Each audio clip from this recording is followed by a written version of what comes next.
I remember I was working at a university. I was a WordPress developer. We had an empty podcast studio that no one used. So I was like, hey, I already podcast. Let me start a podcast here. I started a Rob J show. First episode, I had Cam Franklin. Second episode, I had Toby Nwigwe. I had Chris Parsons, who was Kendrick Lamar's tour photographer at the time. I had Bria Sullivan, who raised over $1 million to help Black people learn how to code. Was a engineer at Google.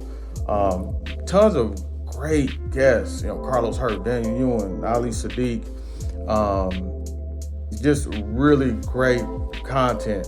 And the podcast was doing excellent because, in the time when the main thing that's really got on the menu podcasts, especially locally, was going to be like opinions, hip hop.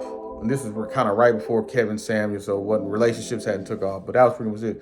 So in the midst of that, I was like somewhat of a purple cow. I'm having these inspiring, thought-provoking conversations with people really trying to kind of siphon out what it is about them in their DNA that allowed them to reach critical mass, and really trying to carve out and define a few actionable steps that listeners can implement into their own life, and creating content that empowers people. Not only that, I'm creating content with brilliant guests, far more accomplished than me, that are regularly ending these interviews offline saying, man, that's the best interview I've ever done. But in my mind, oh man, it's just a little podcast thing. I just like podcasting, man. Just a little thing I'm doing. We got an empty office at the job, man. Just trying to handle business, man. Here, because all I saw myself as was a WordPress developer at university who had a little podcast thing he liked doing. So when I got a phone call from Bria Sullivan saying that, hey, we're starting this program at Google for like emerging podcasters of like underrepresented communities. I think you'd be great for it. You come out here, we'll pay for your housing. It's 6 weeks. We'll give you $7,000. Also, we're gonna be training on the latest trends in podcasting, giving you all the tools you needed to really enhance and take it to the next level, right? Well, when she said that, my response was, wow, I really appreciate you considering me for that opportunity. But I'm just gonna have to pass because right now things are hectic at work. I know I wouldn't be able to take that amount of time off and come back, but I really appreciate the consideration. Well, what had happened was Bria presented me an opportunity that superseded my self-image. You see, because she presented me an opportunity for a game-changing content creator, an emerging thought leader, having brilliant dialogue that inspires, heals, reveals, a person, a talented orator and conversationalist who can build instant rapport with people in a way that's almost like it's a godlike gift, a talented storyteller, a brilliant speaker.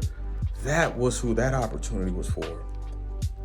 But I didn't see myself as that. I didn't see myself as a thought leader at the forefront of culture, a messenger for my community who empowers people through action, conversation. I didn't see myself as that. I saw myself as, hey man, I'm just doing a little podcast thing, man, So that's what I mean when I say like developing your self-story, developing your self-image, developing, that definition of who you are. It's so important because, James Allen says, and as a man thinketh, all act is preceded by thought. And at the end of the day, mentally, if the thought work hasn't preceded the very thing that we desire to qualify us to feel a level of self-worthiness towards what said thing is, then we won't allow ourselves to receive it. And I think if more people were really, really, really peel back the layers and was really honest, between them and themselves and their God, I think you will find a lot of people genuinely don't belief that they are worthy of the things they say they desire. They may say that they want them on a conscious level, but if you peel back some layers, I think you will find, oh, okay, well, you go around and you constantly talk about how you're not good with commitment, you fear commitment, relationships aren't your thing. And not surprisingly, you desire marriage and it hasn't happened. One of mine used to be when I would tell somebody I went to FAMU, say, hey man, I went to FAMU, but man, I messed up there, man. I really take advantage of it. That was my introduction. That was how I said I went to FAMU. So my self story is, hey man, I messed it up and kind of messed it up and I messed it up.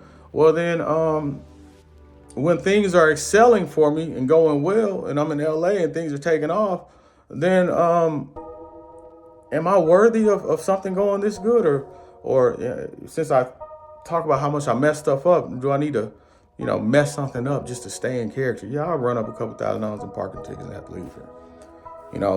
So the self story is so important. I'll tell you the opposite of my usage of self story is with rap. I can honestly say I might very well have never been a nice MC, but I convinced myself so deeply in my head that I was a dope lyricist that, like, even if it wasn't actually dope, I lived the existence of a dope lyricist because I created that self-image of who I was. So every time I touch that mic, everything about me, the closest thing to a fearless existence I've ever experienced has been my time rap, because I just developed a supreme belief about myself. But the self-image is powerful. You cannot outperform a self-image. You can't receive greater than that. You can't receive what you not allow, you can't accept what you first don't permit yourself to receive.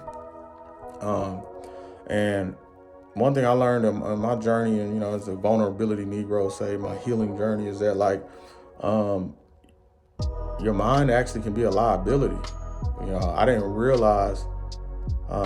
We think about the mind from strength, but your mind can be a liability.